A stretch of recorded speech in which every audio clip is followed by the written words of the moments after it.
ఏం బీమారి వచ్చింది నాకు అర్థం కాదు. రైతు బంధు ఇస్తానికి కూడా సాధన అయితే లేదా? ఇంత దద్దమ్మలా రైతు బంధు కూడా ఇయ్యరా? నియమ ఇస్తే ఇచ్చినవు, ఇవ్వకపోతే ఇయ్యలే. ఇస్తే ఇచ్చినవు, ఇవ్వకపోతే ఇయ్యలే. అన్నదాతలను పట్టుకొని రైతులను పట్టుకొని రైతు బంధు అడిగాను చెప్పుతోని కొట్టున్నట్టవా? ఎన్ని గుండెలురా మీకు? ఎట్ట మాట్లాడతారు? కండకావరమా? కన్ను నెత్తికొచ్చినాయా? ప్రజలని నానేది అట్లా.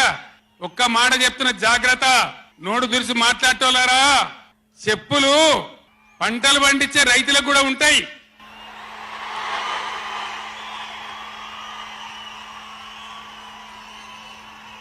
రైతుల చెప్పులు ఎట్లుంటాయి? బందోబస్తుకుంటాయి. బాగా రైతుల చెప్పులు ఎట్లుంటాయి? బందోబస్తుకుంటాయి, గట్టిగా ఉంటాయి. ఒక్కటే చెప్పు దెబ్బతో మూడు పళ్ళు ఊసిపోతాయి. దానికోసమైనా మీరు అడిగేది? ఇది మర్యాదనా? ఇది గౌరవమా? ప్రజలను గౌరవించే పద్ధత? నీకు చేత కాకపోతే మాఫీ చేయండి, జరగని ఎన్నిక చరిత్ర అని చెప్పాలి.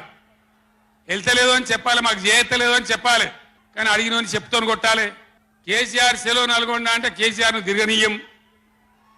ఇంత మోగోళ్ళ కేసీఆర్ను తిరగనియారట. తెలంగాణ తెచ్చిన కేసీఆర్నే తిరగనియారా? ఏం చేస్తారు? చంపేస్తాడద్దా? చంపుతావా? దా వ్యాపారం చంపుతావుదా? కేసీఆర్ని చంపి మీరు ఉంటారా? ఇది పద్ధత? ప్రతిపక్ష పార్టీ తప్పకుండా ప్రజల సమస్యల మీద వస్తుంది, ప్రజల మధ్య అడుగుతుంది, వాదన చెప్తుంది.